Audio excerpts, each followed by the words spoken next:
নমস্কার বন্ধুরা, পরাশক্তি চ্যানেলের সমস্ত দর্শক বন্ধুকে আবার স্বাগত জানাই। সমস্ত দর্শক বন্ধুরা আশা করি ভালো আছেন। অনেক দিন আসতে পারিনি, 4-5 দিনের বেশি হয়ে গেল আপনাদের সঙ্গে কথা হচ্ছে না। তো যারা বন্ধুরা আছেন তারা অবশ্যই যে ভিডিওটি আমি করছি ভিডিওটিকে লাইক করবেন, শেয়ার করবেন নিজের অন্য বন্ধুদের সঙ্গে এবং তাদেরকে বলবেন যে চ্যানেলটিকে যেন অবশ্যই, পরাশক্তি চ্যানেলকে যেন অবশ্যই সাবস্ক্রাইব করে।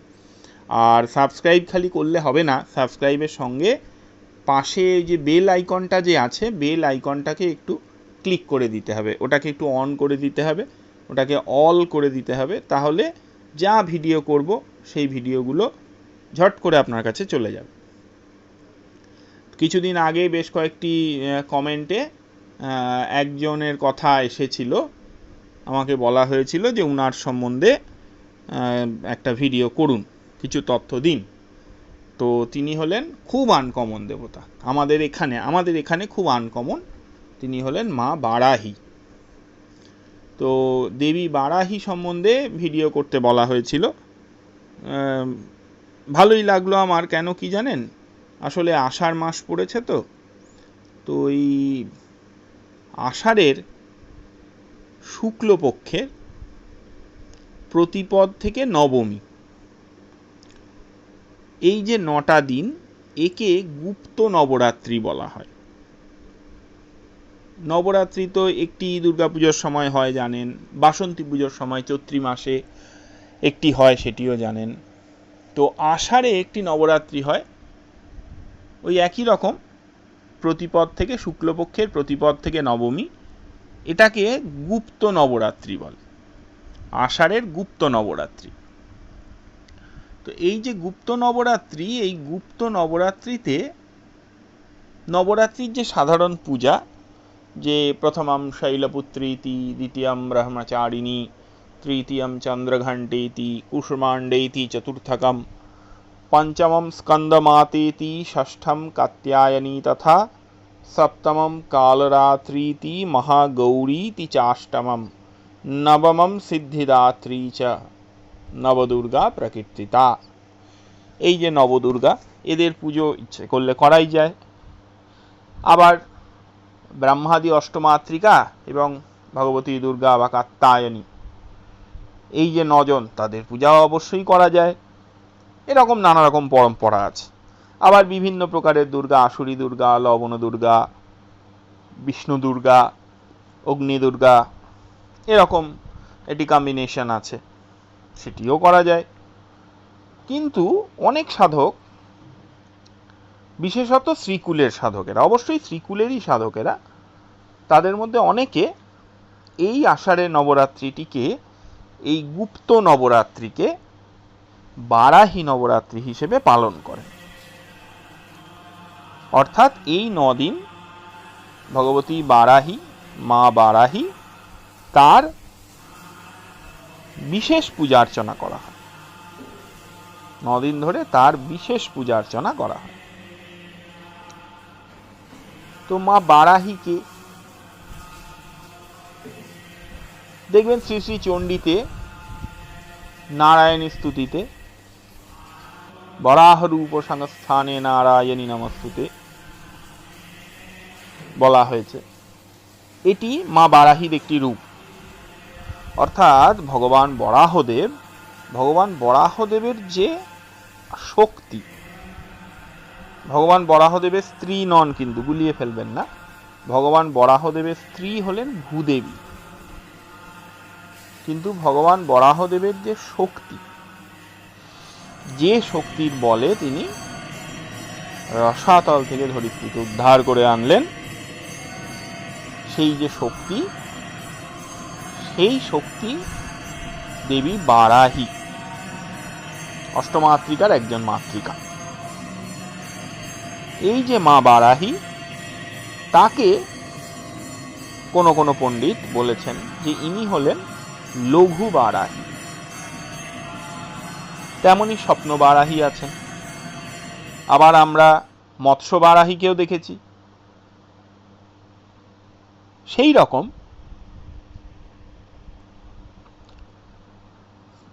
যে বারাহীকে শ্রীকুলের উপাসকেরা মূলত খুশি করতে চান তিনি হলেন দেবী মহাবারাহী। এই যে দেবী মহাবারাহী, তার ছবি যাচ্ছে দেখুন, অষ্টভুজা মূর্তি, 8টি হাত, মুখটি বরাহের মতো অর্থাৎ শূকরের মতো। ইনি মূল যে আদ্যা প্রকৃতি, পরমা প্রকৃতি, তার শ্রীকুলে যে রূপ ভগবতী রাজরাজেশ্বরী ললিতা, তার সেনাপতি বলা হয়েছে, দণ্ডনায়িকা, দণ্ডনাথা, এই সমস্ত শব্দ বারাহীর উদ্দেশ্যে ব্যবহৃত হয়েছে। দণ্ডনায়িকা, ইনি হলেন পরমা প্রকৃতির সেনাপতি, ইনি দণ্ডনায়িকা, ইনি সমস্ত দুষ্টদের দণ্ড প্রদান করেন। বিশুক্র প্রাণহরণ, তো বিশুক্র যে ভণ্ডাসুর মর্দনের সময় বিশুক্রকে ইনি মর্দন করলেন, বিশুক্রের প্রাণ ভগবতী বারাহী হরণ করলেন। এই যে মহাবারাহী, মেঘের মতো বর্ণ, এই মহাবারাহী তিনি দণ্ডনাথা, তিনি কিন্তু সমস্ত দুষ্টদের দণ্ড প্রদান করেন এবং অতি ক্রূরা, অতি ভয়ঙ্করী। তখন আবার মায়ের যে মন্ত্র, মূল মন্ত্র, অতি বৃহৎ মূল মন্ত্র, 100 অক্ষরের বেশি। তো এই যে মন্ত্র, সেই মন্ত্রে কিন্তু আবার মা বারাহীকে স্তম্ভিনী বলা হয়েছে, অর্থাৎ তিনি শত্রুদের যেমন মর্দন করেন তেমন শত্রুদের স্তম্ভনও করেন। অর্থাৎ 10 মহাবিদ্যার মধ্যে মা বগলামুখী তিনি যেমন স্তম্ভিনী, তেমন ভগবতী বারাহীও স্তম্ভিনী, যার জন্য একই রকম প্রয়োগ মা বগলামুখীর জন্য যেমন প্রয়োগ হয়, ভগবতী বারাহীর উপাসকেরা বারাহীর সেরকম প্রয়োগ করে থাকেন। বারাহীর কিন্তু একটি বিশিষ্ট উপাসক সম্প্রদায়ও আছে, যেমন ললিতা উপাসক যারা, তারা যেমন মায়ের দণ্ডনাথা, দণ্ডনায়িকা, সেনানায়িকা হিসেবে বারাহীর পূজা করেন, সেই রকম আবার বারাহীর নিজস্ব উপাসক সম্প্রদায় আছে, যাদের উপাস্য দেবী হলেন মা বারাহী। ইনি কিন্তু ভক্তদের জন্য সমস্ত শত্রুকে মর্দন করেন। তেমনি লঘু বারাহী, স্বপ্ন বারাহী ইত্যাদি মায়ের অসংখ্য আরও বিভিন্ন প্রকারের স্বরূপ আছে, যা তারই অঙ্গ থেকে নির্গত, তারই অঙ্গবিদ্যার মতো, অঙ্গবিদ্যা সমস্ত তাও আছে। তো 9 দিন ধরে মায়ের পুজো হয়, ওই অতি বৃহৎ মন্ত্রটি দ্বারা মায়ের পুজো হয়। ইনাকে আবার তন্ত্রে অনেক জায়গায় বলি দেবতা বলা হয়েছে। বারাহী এবং কুরুকুল্লাকে একত্র করে, পুরুষ এবং স্ত্রী এরকম করে, পিতা এবং মাতা এরকম করে, এদেরকে বলি দেবতা বলা হয়েছে। তো বারাহী বলি দেবতা, বারাহীর সামনে অনেক জায়গায় বলি প্রদান করা হয়, প্রত্যক্ষ পশু বলিও প্রদান করা হয়, কোথাও কোথাও, কোথাও কোথাও অনুকল্প বলি প্রদান করা হয়। আবার বারাহীর বিশেষ বলি প্রয়োগ আছে, 10টি অন্নপিণ্ড দ্বারা বলি প্রদানের বিশেষ ব্যবস্থা আছে। বারাহীর অতি প্রীতিকারক সেই বিশেষ বলি ব্যবস্থা, তা গুরু আজ্ঞায় এবং গুরু মুখগম্য, তাতে ভগবতীর অশেষ কৃপা সাধিত হয়। তো এই যে মা বারাহী, এই দেবী বারাহী তিনি কিন্তু যথেষ্টই উগ্র স্বরূপ। তার যে ধ্যান মন্ত্র তাতে কিন্তু বলছে যে পাথরূহ পীঠগতাং পাথোধর মেচকাম কুটিলদংষ্ট্রাম কপিলাক্ষি ত্রিতয়াম ঘনকূচকুম্ভাম প্রণতবাঞ্ছিতবদান্যাম দক্ষর্ধোতরিখর্গৌ मूषलमभीति तदन्यतस्तद्वद शंखखेटहलवरान करैर्दधानाम स्मरामि বার্তালীম। এনাকে আবার বার্তালীও বলা হয়েছে। তিনটি চোখ তাও বলা হচ্ছে, কপিল বর্ণের তিনটি চোখ, কপিলাক্ষি ত্রিতয়াম। আবার যে এই যে কুটিলদংষ্ট্রাম তার সঙ্গে আবার এও বলা হচ্ছে যে প্রণত বাঞ্ছিত বদান্যাম, অর্থাৎ তাকে প্রণাম যিনি করলেন, তার শরণাগত হলেন, তার বাঞ্ছিত ফল কিন্তু তিনি প্রদান করবেন। প্রণত বাঞ্ছিত বদান্যাম। তো মায়ের হাতে খড়গ বা শঙ্খচক্র, মুষল, হল রয়েছে, খড়গ খেটক, এই সমস্ত থাকে। স্বরূপে দেখতেই পাচ্ছেন এই সমস্ত থাকে। তিনি এই সমস্ত ধারণ করে রয়েছেন হাতে, অস্ত্রশস্ত্রাদি দিয়ে খুব ক্রূর বিগ্রহ হয়ে, খুব কড়া ধাতের আর কি। সোজা কথা হচ্ছে, যদি বাংলায় বলি, ইনি খুব কড়া। তিনি কিন্তু শত্রুকে ছাড়েন না, দুষ্টকে ছাড়েন না, আবার যে ভক্ত তার জন্য কিন্তু তিনি ভীষণই কৃপা পরায়ণা। আবার এও বলা হয় যে শ্রীবিদ্যা উপাসক, ভগবতী রাজরাজেশ্বরীর উপাসক, তাদেরকে রক্ষা করেনি, এমনও বলা হচ্ছে। তো এই নবরাত্রিতে তার সেবা পূজা অনেক উপাসক মণ্ডলী করে থাকে। তো যার যার গুরু পরম্পরায় আছে অবশ্যই করবেন। মায়ের ছবিও দেখতে পাচ্ছেন, নানা প্রকারের ছবি।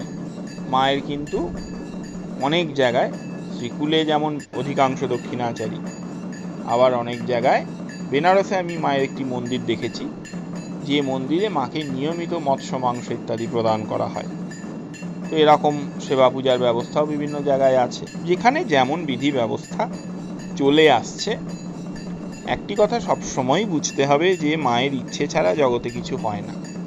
কাজে যেখানে যেমন বিধি ব্যবস্থা চলে আসছে, তার ইচ্ছেতে যেখানে যেমন সেবা পূজার বন্দোবস্ত, সেখানে তেমনভাবেই সেবা পূজা করতে হবে। তো মা আপনাদের সবাইকে কৃপা করুন। তিনি তো প্রণত বাঞ্ছিত বদান্যাম বলা হয়েছে শ্লোকে। তো তার যারা শরণাগত তাদের সবাইকে তিনি রক্ষা করুন, সমস্ত আপদ বিপদ থেকে রক্ষা করুন, সমস্ত বিপদের হস্তপদ মুখাদি স্তম্ভন করুন, সবাই তার কৃপা প্রার্থী হন। এই যে লঘু বারাহীর কথা আমরা বলছি, এই লঘু বারাহী, ইনাকে কিন্তু উন্মত্ত ভৈরবী এমন কিন্তু অনেক জায়গায় বলা হয়েছে।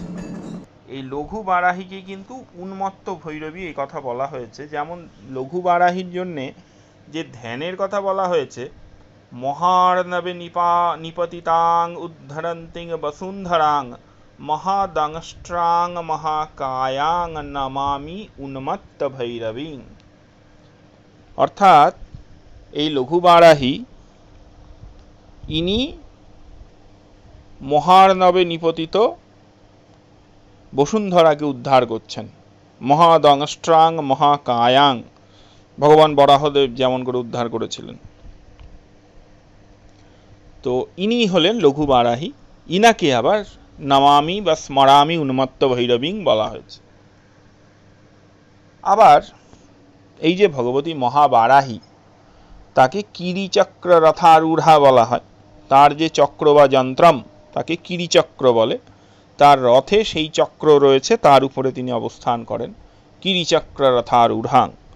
তো এই যে কিরিচক্র, এই কিরিচক্রে মা বারাহীর সঙ্গে কিন্তু লঘু বারাহী, ধূম্র বারাহী, স্বপ্ন বারাহী তিরস্করিণী ইত্যাদি সমস্ত অঙ্গ দেবতারা অবস্থান করেন।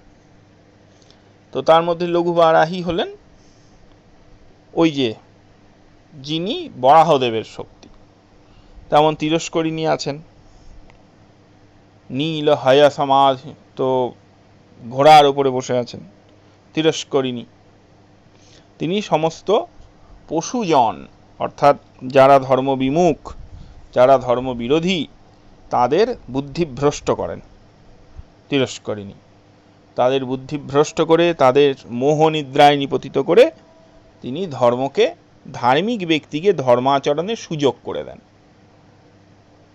তিরস্করিণী। তার অঙ্গ কিরিচক্র রথে, তার অঙ্গ ভগবতী মহাবারাহীর অঙ্গ হিসেবে থাকে।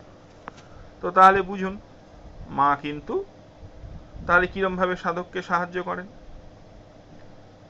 আবার দেখুন এই যে ভগবতী মহাবারাহী, তাকে কিন্তু পঞ্চমী বলা হয়, পঞ্চমী।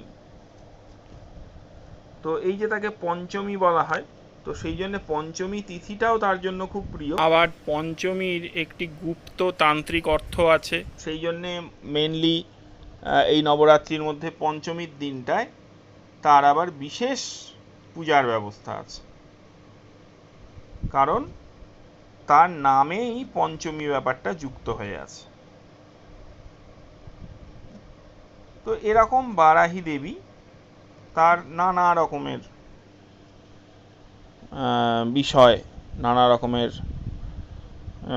কথাবার্তা আমরা জানতে পারি, যিনি আমাদেরকে সমস্ত প্রকার ভয় থেকে, দুষ্টের হাত থেকে রক্ষা করেন। এটাই তার মেন বিশেষত্ব। এইবারে চলে আসি তার বাহন বিষয়ে। সাধারণভাবে যদিও সবচেয়ে বেশি প্রসিদ্ধ হচ্ছে বারাহীর মহিষ বাহন, কিন্তু মহাবারাহীর ক্ষেত্রে অনেক সময় সিংহ বাহনের ব্যবহার দেখা যায়। এছাড়া কিন্তু অশ্ববাহন, গৃধ্রবাহন এই সমস্তও কিন্তু যথেষ্টই দেখা যায়। এই সঙ্গে বলি যে এই যে আষাঢ় গুপ্ত নবরাত্রি, এই বছর 2021 সালের 11ই জুলাই গুপ্ত নবরাত্রি শুরু হচ্ছে। তাহলে যারা করতে চাইবেন তাদেরকে 11ই জুলাই কলস্থাপন করতে হবে এবং তারপরে পূজা করতে হবে। এবার কোন দেবতার পূজা করবেন, নবদুর্গারই পূজা করবেন না বারাহীর পূজা করবেন, এটি সম্পূর্ণ তার গুরু পরম্পরা এবং গুরু নির্দেশের উপর নির্ভর করে। মন্ত্র আমি তো বলতে পারি না, সেটাও অবশ্যই গুরুদেবের ওপরেই নির্ভর করে। তিনি বলবেন যে কীরকমভাবে কোন মন্ত্রে পূজা হবে। তো মোটামুটি আলোচনা করলাম। সবার অনুরোধ ছিল সবাই ভালো থাকবেন। অবশ্যই কিন্তু চ্যানেলটিকে আবার বলছি অবশ্যই সাবস্ক্রাইব করবেন। সবাই ভালো থাকুন, পুজো পাঠ করুন। জয় মা।